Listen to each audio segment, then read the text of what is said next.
Neste capítulo, nós vamos estudar como facilitar a comunicação e o desenvolvimento da linguagem em crianças com deficiência. Sejam bem-vindos.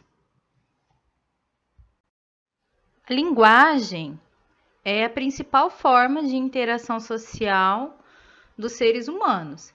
Desde o nascimento, a gente se comunica com as outras pessoas através da linguagem. Nós choramos, nós reagimos aos sons, às imagens, nós rimos. E aos poucos a gente vai aperfeiçoando o modo como se comunicar. A gente adquire vocabulário, enriquece o vocabulário com gestos, com expressões. E a linguagem ela é composta por símbolos arbitrários, que são os signos linguísticos. A linguagem verbal, no caso. Nós vamos ver um pouco mais à frente. E esses signos, eles são construídos socialmente. E eles obedecem a certas regras que são fixas e são independentes do falante. Então, quando você aprende, por exemplo, a língua portuguesa, ela vem com regras fonéticas, fonológicas e gramaticais que independem de você.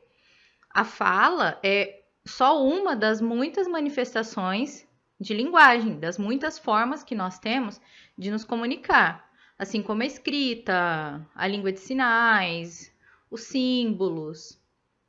E a aquisição de uma linguagem é um bem cultural, é um bem intelectual. Então, você adquirir todos os recursos de uma língua, seja ela qual for, é um bem que você tem e que te torna acessível a mais pessoas. Quanto mais línguas você falar, quanto mais linguagens você tiver acesso, mais acessibilidade você tem. Daí a importância da gente encontrar um tipo de linguagem adequada para chegar até a criança com deficiência, para que a nossa mensagem chegue até ela e também para entender o que essa criança pensa e o que essa criança sente. As pessoas podem ter alguns problemas de desenvolvimento de linguagem. Entre as crianças com deficiência, existem problemas que são mais comuns. Por exemplo, o atraso na fala. É muito comum em crianças com deficiência, com distúrbios, com transtornos globais de desenvolvimento, atraso significativo, tá? E isso pode ser resultado de um comprometimento no aparelho fonológico, problemas neurais, problemas sociais, ou até mesmo a falta de estímulo. Lembrando que você fala uma língua, e língua é algo adquirido, ensinado. A disartria também é um problema comum. A criança não consegue articular sílabas e nem pronunciar corretamente as letras. Então, ela demora para concluir uma frase ou uma palavra. Nós temos também a anartria, onde a criança não consegue organizar o aparelho fonológico para elaborar a palavra ou a frase. Então, na disartria, ela ainda consegue falar. Já na anartria, ela não consegue articular, ela só balbucia. E temos a popular gagueira, que é quando a criança trava na pronúncia das sílabas e das palavras por questões psicológicas ou físicas. Quando se trata de problemas na aquisição e uso da linguagem, nós temos o recurso da comunicação alternativa e ampliada, o CAA. Ela é uma forma de comunicação que não se baseia exclusivamente na oralidade, na fala.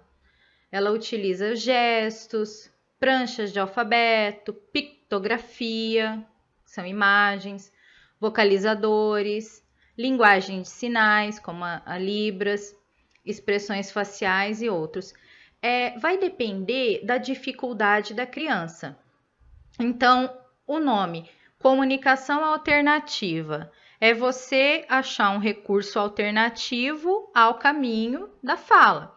Então, se a criança não consegue, se ela tem, por exemplo, a anartria ou a disartria, em que ela até emite sons, mas não coerentes o suficiente para formar uma frase, né, a gente vai procurar um recurso alternativo para se comunicar com essa criança, sempre inspirado e baseado na deficiência dela.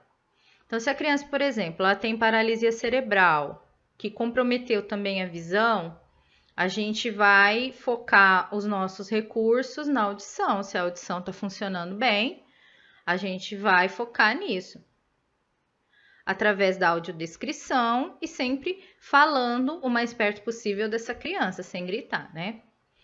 E comunicação ampliada, alternativa e ampliada. Ampliada quer dizer que nós vamos usar o máximo de recursos possíveis. Então, se a gente vai usar a língua de sinais, a Libras, não tem por que usar só a Libras. Você pode usar outros recursos. Inclusive, a própria linguagem de sinais, ela usa expressões faciais para se comunicar. E a gente pode usar as expressões faciais características da criança para entender o que ela está querendo dizer e também para se comunicar com ela, né? Então, o CAA, que é a gente obter o máximo de recursos possíveis para lidar, para se comunicar com as crianças com deficiência, é o que é mais usado hoje em dia no ensino, na escola, para que você possa passar o conteúdo para a criança. Entre os muitos recursos que a gente pode usar de CAA, a gente vai citar aqui alguns de baixa tecnologia e alguns de alta tecnologia. Os recursos de baixa tecnologia são aqueles mais acessíveis. São os gestos manuais, expressões faciais, o código Morse, que é uma espécie de taquigrafia, você vai teclando e batendo os sinais, signos gráficos. Então, a escola, ela pode usar a simbologia, os símbolos, ícones para se comunicar com a criança. Nós temos o sistema de símbolos, que é o BLIS. Nós temos o Pictogram Ideogram Communication System, que é o PIC. E nós temos o Picture Communication Symbols, que é o PCS, desculpa. Então, nós temos alguns sistemas com símbolos padronizados já, que você pode acessar, clicando o nome deles, por exemplo, no Google, vai ter uma série de dicas e de sites para você ter acesso a esses sistemas. Os símbolos desses sistemas, eles podem ser trabalhados em vários dispositivos, tá? Como as pranchas, as carteiras, formar painéis. Você usa os símbolos como você quiser. Já os recursos de alta tecnologia, eles precisam do computador. Mas se você tiver disponível na sua escola, um notebook ou até mesmo uma lousa eletrônica, eles vão ser muito úteis. Até mesmo no tablet, nós temos o BlissComp, o PicComp, o PCSComp, o Imago Anavox, o Comunique.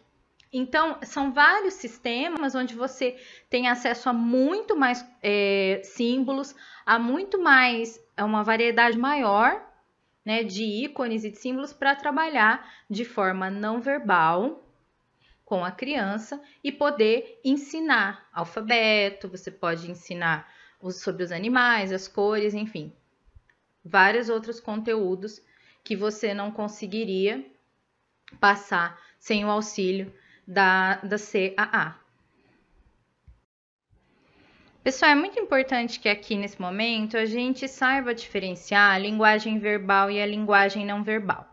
São os dois tipos de linguagem que nós temos dentro das características humanas, né? A linguagem verbal, que a gente vai falar agora, ela é composta da linguagem oral, que é a que eu estou usando nesse momento com vocês, falando, explicando através de palavras os conteúdos que nós temos aqui no slide. E nós temos também o recurso da linguagem escrita, tá? Através das letras que formam sílabas, que formam palavras, e com auxílio de um alfabeto, a gente consegue passar uma mensagem de forma escrita. A principal característica de uma linguagem verbal é o uso do signo linguístico. O que é esse signo linguístico? O signo linguístico ele precisa ser formado de um significante e de um significado. O significante seria a palavra escrita e também verbalizada. O nome que você dá para as coisas. Então, por exemplo, quando a gente vê uma cadeira, os falantes da língua portuguesa vão chamar de cadeira. Então, o significante em português é cadeira. Mas, se eu for usar uma outra língua, eu vou chamar, por exemplo, em inglês, de chair. Então, o significante dessa palavra, desse signo, é chair em inglês. Vocês podem perceber que a imagem acústica, o nome, ele vai variar de língua para língua, dentro de um signo linguístico. Mas existe uma coisa fixa no signo linguístico, que é o conceito. Cadeira é cadeira em qualquer lugar do mundo, não importa o nome que você dê para ela, tá? O significante e o significado, eles estão intrinsecamente ligados para formar o signo. O conceito do objeto e o nome do objeto, tá? Ele precisa, numa linguagem verbal, você precisa de um significante e você precisa de um significado. Mesmo que o significante varie, tá? Mesmo que eu encontre vários nomes para dar para o objeto mesa ou para o objeto cadeira, eu preciso de um nome para formar o signo linguístico. E eu preciso de um significado em si para esse objeto. Senão, eu não tenho a linguagem verbal, tá? Nós temos aí no slide um exemplo de linguagem verbal. Eu estou passando uma mensagem através de palavras. É proibido fumar neste local, certo? Os significantes estão se unindo seus significados para formar uma mensagem maior. Mas cada palavrinha desta mensagem tem embutido em si o significante e o significado. Por exemplo, fumar. O significante fumar está unido ao significado que é você tragar fumaça de um cigarro. Entenderam? A gente vai ver melhor agora no próximo slide a diferença desse signo verbal para uma espécie de meio signo que é usado na linguagem não verbal. Então, vamos lá.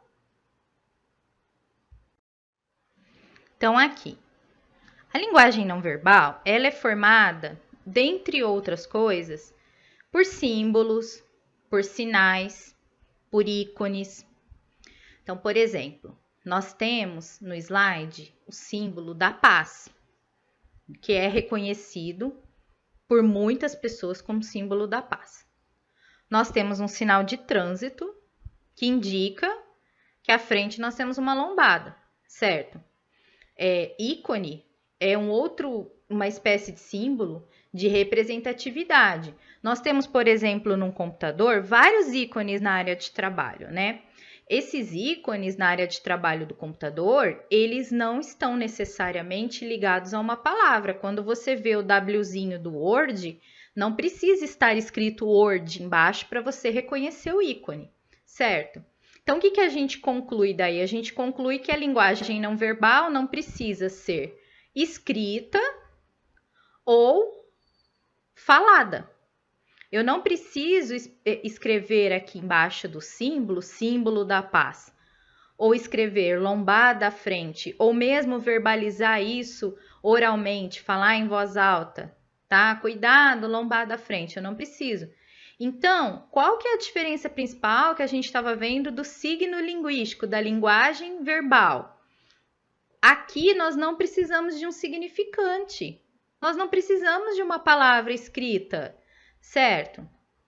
Porém, tem uma coisa que não tem no signo, que é a carga cultural. Para que você veja esse símbolo da paz como símbolo da paz, ou essa placa de lombada como indicando lombada à frente, ou se você identificar, por exemplo, um símbolo do nazismo, ou a cruz como símbolo do cristianismo, ou a estrela de Davi como símbolo do judaísmo, alguém precisa ensinar isso para você. Ninguém nasce sabendo. As crianças não nascem sabendo que esse é o símbolo da paz. E se você mostrar uma plaquinha de lombada para uma criança e não explicar o que significa, ela não vai saber, né? Ela talvez não identifique nem que isso seja o desenho de uma lombada. Então, na linguagem não verbal, nós podemos utilizar somente imagens, né? Então, a gente tem um significado, a gente não precisa de um significante, tá? Então, não forma um signo, por isso que ela é uma linguagem não verbal. Só que, por outro lado, eu preciso que alguém me explique, tá? O que está ali. Ao contrário, por exemplo, se a criança tem acesso à escrita, ela já é alfabetizada, e ela lê símbolo da paz, ela já vai concluir o significado através do significante, né? Agora, se ela só olhar o símbolo e ninguém falar para ela que é um símbolo da paz, ela vai falar, é uma bolinha com uns risquinhos dentro. Não mais do que isso, certo? Então, a carga cultural da linguagem não verbal é muito importante. Então, vamos supor que você vai usar a linguagem não verbal para se comunicar com uma criança. Vamos ver um exemplo muito usado na inclusão, que é o da linguagem de sinais, a Libras. É uma linguagem não verbal? Sim. É uma linguagem que não necessita do código escrito e não necessita de som, né? Obviamente. Então, como que eu vou me comunicar com a criança através de Libras? Eu vou ter que ensinar para ela o significado de cada gesto, certo? Então, eu não vou necessitar da escrita, eu não vou necessitar da oralidade, mas eu vou necessitar da transmissão disso, da transmissão cultural. Não basta você conhecer o código, você tem que saber, alguém tem que passar isso para você. Espero que vocês tenham entendido. Ouçam mais vezes, caso não tenha ficado claro. Vamos ao próximo slide. Bom, nós vamos chegando então ao último slide para ver como que a gente vai aplicar tudo isso que a gente aprendeu na sala de aula, né? Então, assim, pensando nas crianças que têm necessidades educacionais especiais, crianças com deficiência, como que a gente vai usar? Bom, a falta de coordenação motora para escrever é uma das principais dificuldades que a criança enfrenta. Então, para isso, a gente viu alguns recursos tecnológicos, alguns recursos de comunicação que a gente pode usar para que a criança não tenha essa necessidade de escrever para ser entendida pelo professor. A mesma coisa com a fala, né? A criança pode ter algum comprometimento fonológico que vai impedir ela de ter a comunicação oral. Então, nós vimos que existem outros recursos de comunicação que a gente pode usar com essa criança, inclusive a linguagem não verbal, tá? Para que a gente consiga transmitir a nossa mensagem e que a criança consiga receber a nossa mensagem. Olha, dentro dessa estrutura de comunicação, gente, é muito importante que a gente saiba que não há comunicação sem três coisas importantes. Um emissor, que é a pessoa que da onde sai a mensagem, né? A pessoa que produz a mensagem. O canal usado por esse emissor, canal de comunicação. O que é esse canal? Pode ser a voz, como eu estou usando, pode ser a escrita, como a gente está vendo um slide, pode ser a linguagem de sinais, um desenho, um símbolo, enfim, um gesto. E o receptor da mensagem. Não há comunicação se o receptor não entender o que o emissor quis enviar, tá?